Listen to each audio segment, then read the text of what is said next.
rater le début ou même se voir refuser l'entrée parce que toutes les places auraient été prises. Et oui, elles sont rares aujourd'hui, les occasions d'entendre quelqu'un lire, surtout depuis l'interdiction par les autorités. Alors vous venez de plus en plus nombreux, malgré le danger, et sans même savoir si vous pourrez avoir une place, car il n'y a jamais beaucoup de places dans les endroits où ça se passe. Et pas question, bien sûr, de réserver. En tout cas, maintenant, vous êtes certain de ne pas repartir les oreilles vides. Le lecteur vient d'arriver. Il tient dans ses mains une boîte lumineuse dans laquelle vous devez jeter vos tickets. C'est obligatoire. La lecture ne pourra se dérouler tant que les tickets n'auront pas été rassemblés.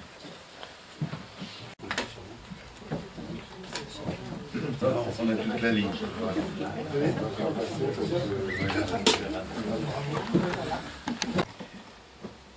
Mais vous verrez derrière cette façade administrative se cachent des histoires qui méritent d'être entendues.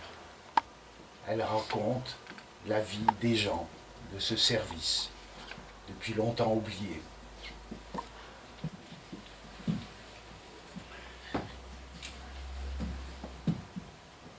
« 37.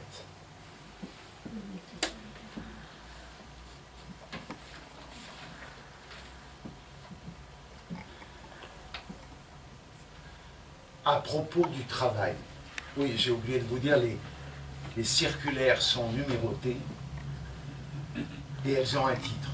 Tous les titres commencent par « à propos ». Donc, à propos du travail. Les jours pairs, nous recensons les manchots. Les jours impairs, les anges. Le reste du temps, nous le consacrons à tailler des crayons dans les branches du pommier. Le travail est léger, sans arrière-pensée. Il nous fait supporter l'étroitesse des chaussures de sécurité. Demain, nous chargerons nos bouliers, bâtons et sabliers dans des wagons à roues d'acier. Nous passerons le long temps du voyage à compter les poteaux télégraphiques. Ils courent tous vers le pays que nous venons de quitter. Vont-ils y fêter notre départ ?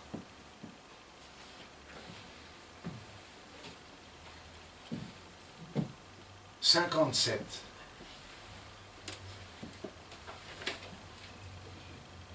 À propos de la maison.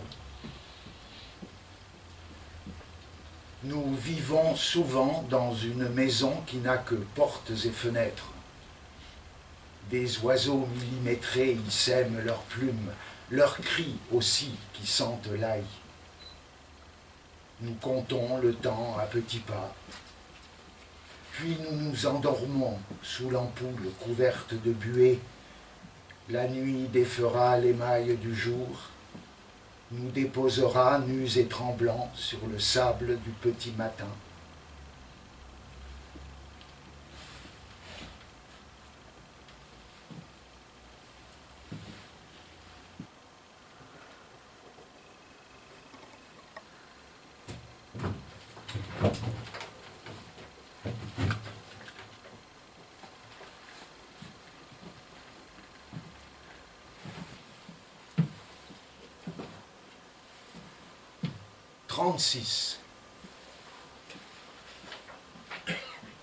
À propos de l'ennui.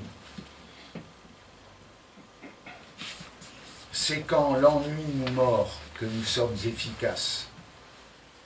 Nos racines redevenues carrées et nos chiffres affûtés, nous additionnons, retranchons, multiplions, divisons sans noircir l'ombre d'un doute.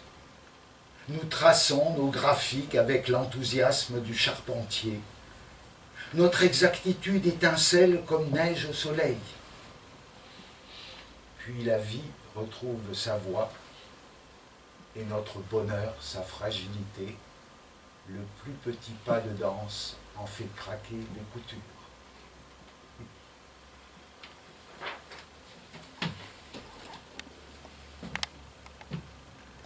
31, à propos des os, des os, un os, des os. Le grand arpenteur nous expliquait que les os, pour les recenser, exigent de grandes prévenances. D'abord, s'ils manifestent encore une certaine vivacité, confier à des professionnels la délicatesse de les achever. Ensuite, les libérer de toutes les précautions dont ils ont été entourés, muscles, aponévrose, nerfs, artères, veines, graisse, peau, tissu, cuir, cuirasse, sentiments, émotions, espoir, chaumière, château, résidence, etc., etc. Ensuite, pendant quelques siècles, les blanchir au soleil d'un désert intensément oublié.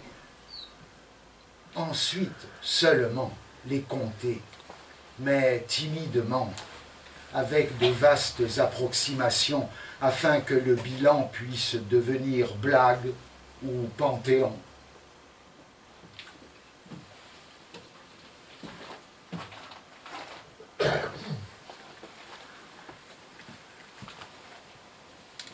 Le lecteur, vous ne le connaissez pas, vous ne l'avez jamais vu, et vous ne le reverrez jamais. Une règle strictement appliquée pour des raisons de sécurité.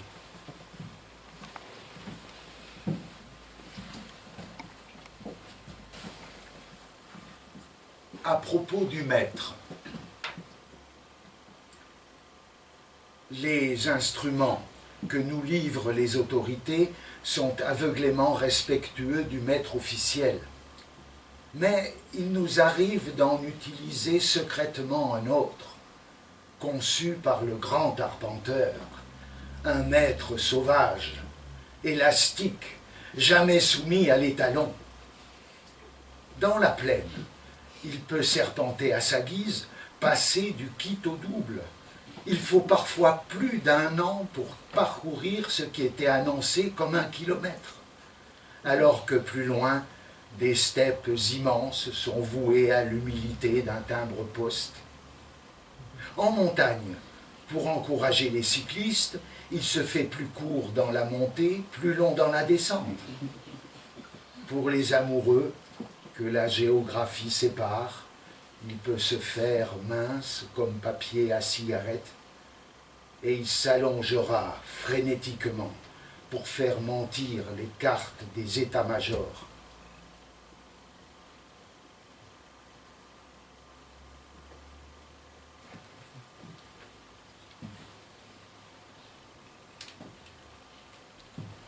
Le lecteur ne sait s'il pourra continuer longtemps à lire les circulaires. Les autorités se font menaçantes. Il faut prendre de plus en plus de précautions dans des endroits de plus en plus secrets. D'ailleurs, le lecteur ignore où il se trouve. On l'a mené ici et on l'a simplement averti que dans 53 minutes, très exactement, il devra cesser de lire et regagner la voiture qui l'attend, moteur en marche, devant la porte.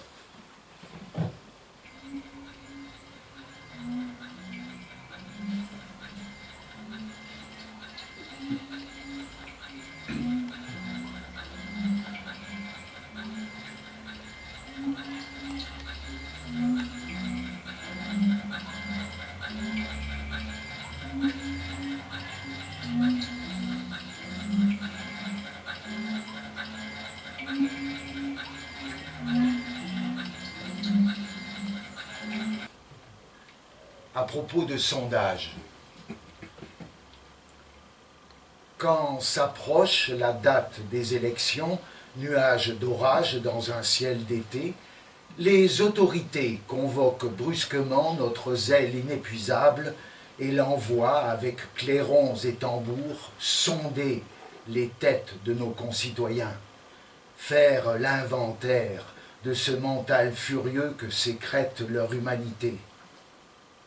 Les autorités savent pourtant, elles ont toujours su, que les résultats de cet examen resteront fagots d'approximation tant qu'il se fera du vivant des têtes. Quand les autorités se décideront-elles à prendre la mesure adéquate et extrême de nous les confier veuves de leur corps? Nous les confier, enfin débarrassés de tous ces prolongements agités qui gâchent nos calculs les plus ciselés.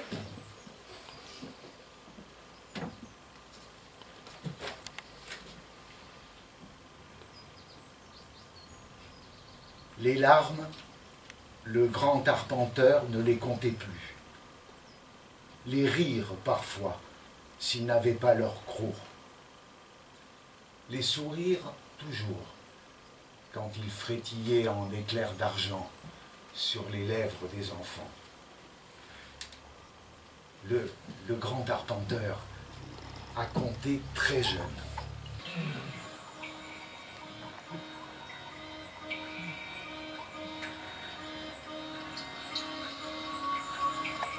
Sa mère était obstinée.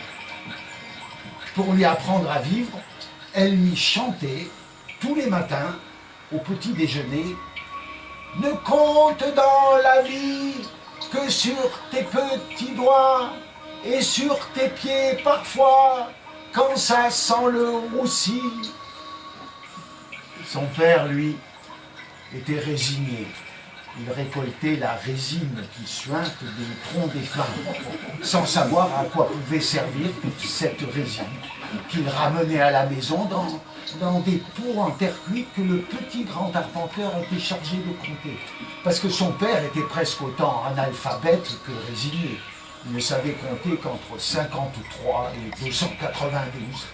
Et il ne lisait que des illustrés, comme on disait à l'époque. Mais pour lui, les illustrés sans bulles, bien sûr.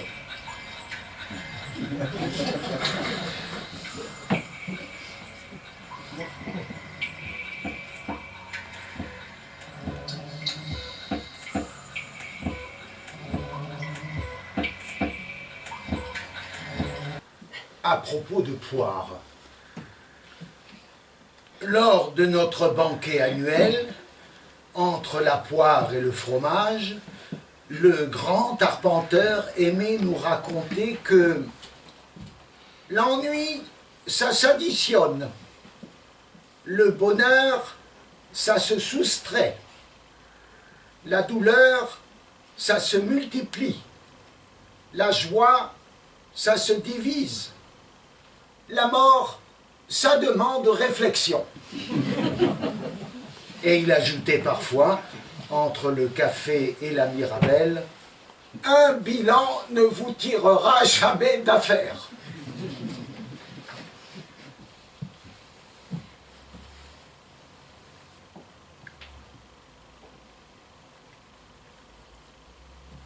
Chaque matin, dès notre arrivée au bureau, nous nous assemblons devant la statuette du premier comptable et nous procédons au rituel que nous a secrètement transmis le grand arpenteur.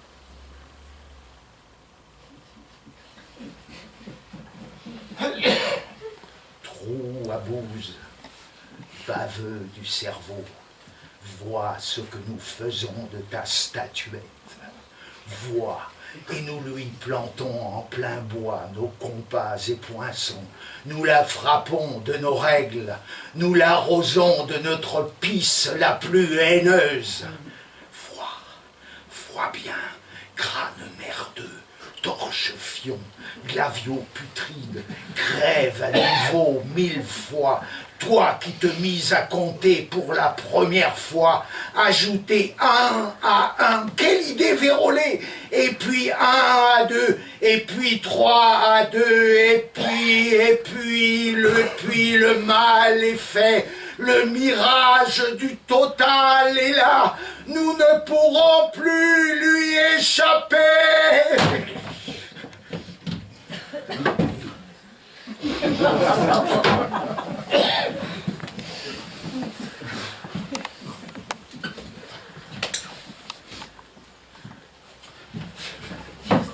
grand arpenteur constata vite que les 10 doigts de ses mains ne lui suffiraient pas pour compter tout ce qu'il voulait compter. Alors il s'est fabriqué 2 autres pouces, 3 index, 10 annulaires, des prothèses très lourdes qui l'obligeaient à marcher courbé avec les bras traînant jusqu'à terre.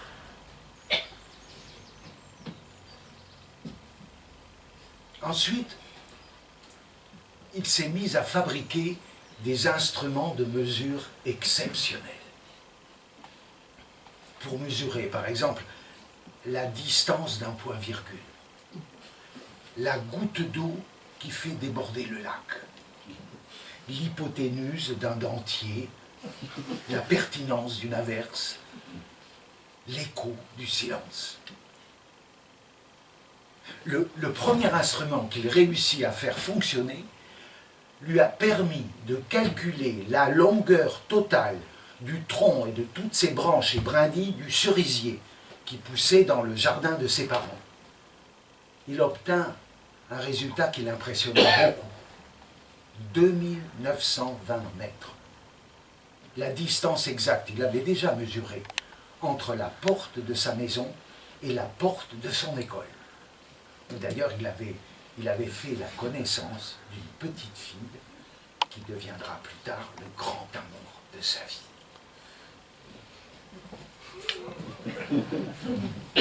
Cette coïncidence lui fit découvrir de mystérieuses relations entre les choses du monde et le persuada de continuer ses mesures.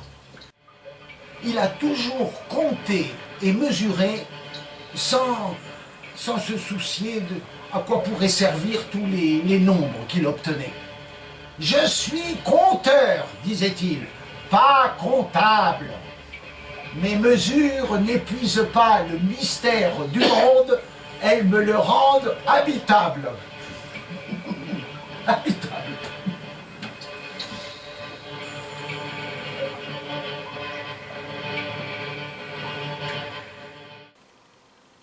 Au-dessus de la porte de notre dortoir, le grand arpenteur a fait placarder cette recommandation.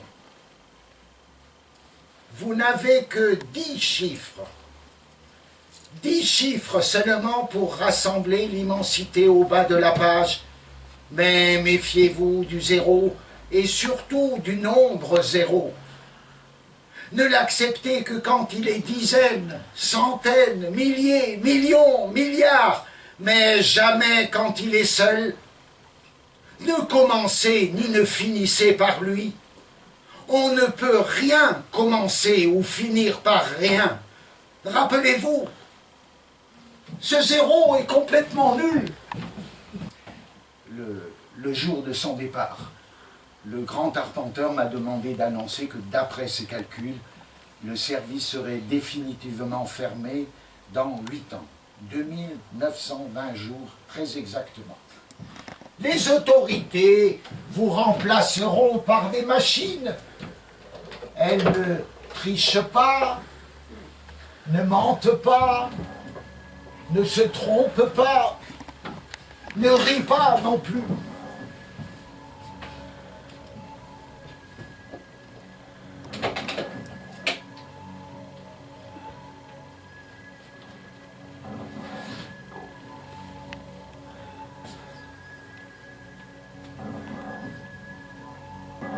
Les autorités n'ont pas permis au grand arpenteur d'emmener le casier qui lui avait été attribué par le service. Alors je l'ai caché en lieu sûr pour éviter qu'elle ne le détruise. Il n'est jamais revenu me le réclamer. Alors depuis que je fais ces lectures, je le montre. Ça me fait plaisir, c'est beau à voir. Il y a caché des instruments de mesure exceptionnels, des objets qu'il a rapportés de ses missions, son rouleau de relevé.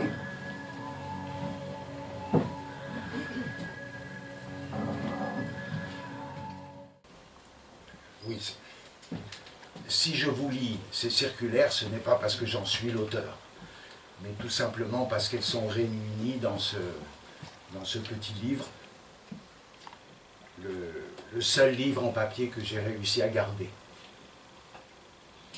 Mais sais que pour vous, je pourrais vous lire une histoire d'amour ou des mémoires d'une femme de chambre. Pour vous, ça n'a pas d'importance, je le sais bien. Ce que vous attendez de moi, c'est que je lise à vous. Et ça, je sais le faire, c'est vrai. Je crois même être le dernier à savoir le faire. Mais bon, je n'ai aucun mérite. En fait, je le dois à ma grand-mère. Elle perdait la vue. Alors elle m'a demandé de lui lire à voix haute, tous les jours, les mails qui lui parvenaient. J'ai fait ça pendant des années, jusqu'à ce qu'elle devienne sourde. Le grand arpenteur a tout essayé. Additionner des baleines à des cocotiers, retrancher des pommes de terre à des enclumes, diviser des vélos par des montagnes, multiplier des alouettes par des tortues. Il a même mesuré la profondeur de l'océan avec un dé à coudre, la vitesse d'un train avec une fourchette, la lueur de l'éclair avec un parapluie. Bien évidemment, il a transmis ses résultats aux autorités qui l'ont vivement félicité et multiplié son salaire par la neige fondante. Texto, la neige fondante.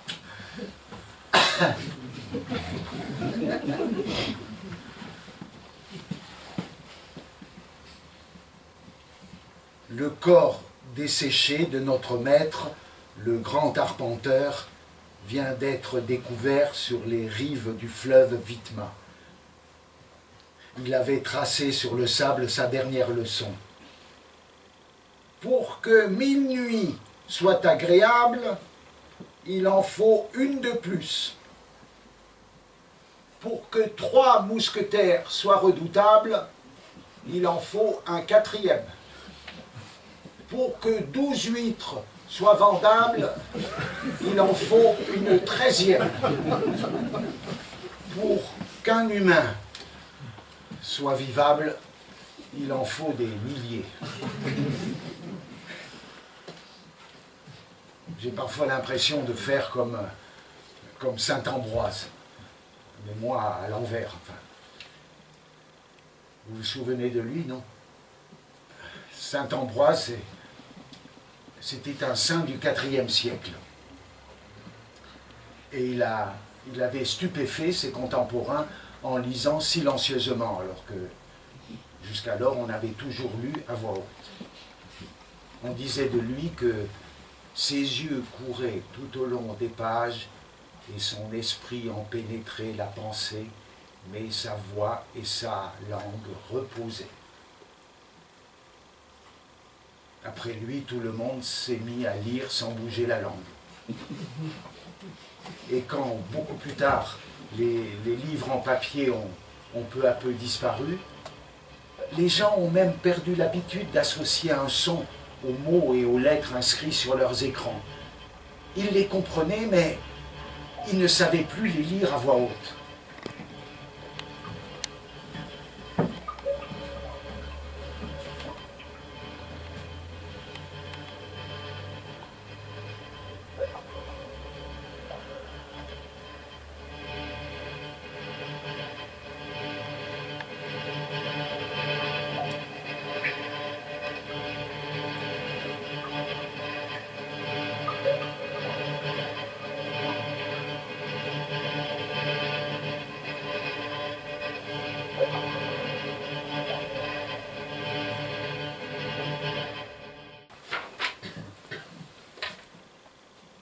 Ah, 50 minutes. Il ne me reste plus que 3 minutes. Et je n'aurais pas pu vous lire toutes les circulaires qui me restent. 31, numéro 22 au numéro 53, les 269 autres ont disparu. Je vous remercie d'avoir pris le risque de venir m'écouter. C'est interdit, je le sais bien. Comme d'ailleurs, il est interdit de parler à voix haute devant une assemblée de gens, ou d'utiliser des pistolets à eau ou des casseroles sur la voie publique. Les autorités craignent que ça ne provoque des troubles. Mais il me semble qu'un humain qu'on prive de sa voix et de sa voie publique, c'est comme un oiseau qui ne vole plus. Il va vite finir en chair à fusil. Alors je vais continuer à lire ces circulaires. Jusqu'à quand, je n'en sais rien. Et oui, j'aimerais vous dire avant de partir, vous aussi, vous pouvez lire à voix haute. Vous pouvez encore le faire, j'en suis sûr. Les sons des mots, ils sont encore dans vos têtes. Ils ne demandent qu'à agiter votre langue. Essayez. Avec un peu d'entraînement, vous aurez à nouveau leur goût dans la bouche. Et c'est agréable, croyez-moi.